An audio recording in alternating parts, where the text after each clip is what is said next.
Wait till you hear the reason why. Take a look at this.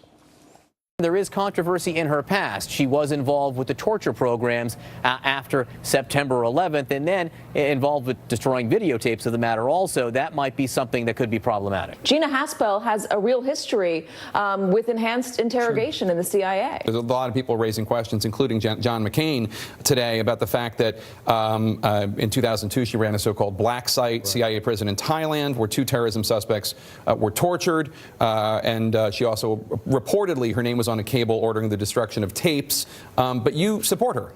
I do. She clearly presided over a massive illegal operation that violated both U.S. law and international law. I'm sure those orders came down from above her, but that is no excuse. Typical left-wing attacks about Haspel. Now, Jose Rodriguez, remember him? He was the former head of the CIA National Clandestine Service. He praised the intelligence that was gained from these black sites like the ones that Haspel ran. Here's what Rodriguez told me in 2014. This is crucial. Those of us who read the intelligence coming out of our black sites every morning and who acted on that intelligence know the value, and basically it led to the destruction of the organization. Led to the destruction of the organization. Without interrogation techniques, there is no getting Osama bin Laden. She saved American lives. I wish the world wasn't evil. Sadly, the world's evil. Here with reaction, former Deputy Assistant to the President, Fox News National Security Strategist Sebastian Gorka, Fox News Chief National Correspondent Ed Henry. By the way, Ed, this is like a full-time gig for your place in Shannon Bream. What's up with that? Well, she's on vacation this week. It's short-term. I'm just teasing. All right, let's start with the news with you. This is a woman, as I see it. Now, they're going to oppose the first woman ever nominated to be the CIA director. And they're saying she's too tough on terror? That she's too tough on terrorists? That saved American lives? Jose Rodriguez witnessed the waterboarding, and he knows the information extracted. Sean, this is almost tailor-made for the Trump White House. If they were to design a strategy, it would be they could sit around the table and say, if only the Democrats would accuse our CIA nominee of being too tough on terrorists, that we're just too tough on trying to take out al-Qaeda and ISIS, that would be exactly what they would like to design, and that's what the Democrats are doing. And on top of that, as you say, she'd be the first woman to lead the CIA. That is a wonderful achievement if she's confirmed, and yet you have Democrats like Chuck Schumer, Dianne Feinstein suggesting she may not get the job. Here's the bottom line.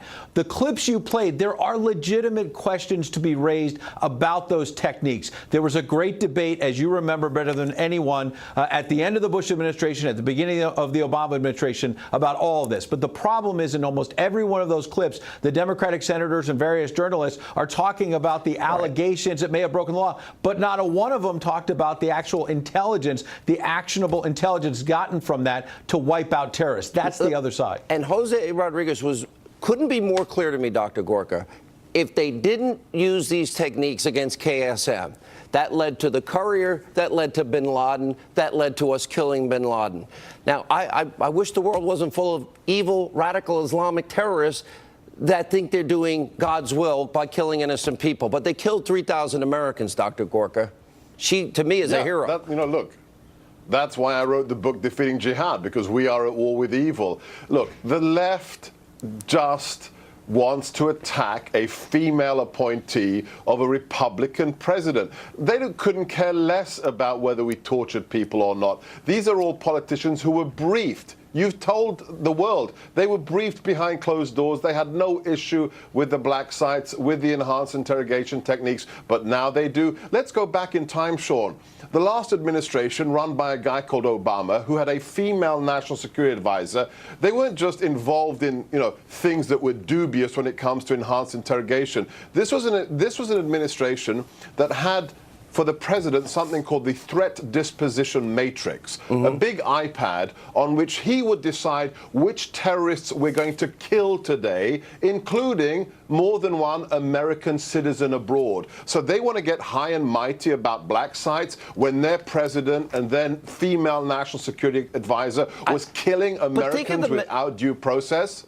Dr. Gorka, think of the mindset. Bill Clinton, $3 billion, energy to North Korea. And this is a good deal for the American people. They're not going to get nukes. They got nukes. I can't even fathom what Obama was thinking, $150 billion in the hands of Iranian mullahs chanting death to America. And then the same mindset, no, we can't dunk people that we know are terrorists, that have information about killing Americans, their head in a tank, and make them feel like they're drowning. We better build them soccer fields and make sure we cater to their dietary needs. I don't understand the mindset. Help me out. Maybe I'm missing something. Let's look at the reality. A transit cop in D.C. was charged and prosecuted and put in federal prison because he thought he was wiring $500 to ISIS. It was actually an FBI contact, a covert asset, $500, and he goes to jail for material support to terrorism. The Obama administration gives $150 billion to Iran. I can't even comprehend how stupid that is. Ed Henry, other news in Washington tonight. Yeah, well, the other big story, of course, is the House passing this bill to deal with school safety, about $50 billion. What it's about is training teachers, training school officials to deal with these threats, more money for mental health. It's interesting, I think, the bottom line, you have Democrats tonight complaining there are no gun control measures in there. But let's remember, it started out in the immediate aftermath. It's 1 month today since the Parkland, Florida shooting and that terrible tragedy. It started out in the immediate hours. This is all about the NRA. It's all about gun control. As we got more facts about how the police didn't respond, quick enough, some of them were afraid to go in. All of those questions about the FBI not following up on tips. It shifted from gun control to school safety, and so the House has passed it. We still need to see the Senate pass it. What a display today to watch all these politicians with their armed guards showing solidarity for students wanting to get rid of weapons. All right, thank you both. Great report.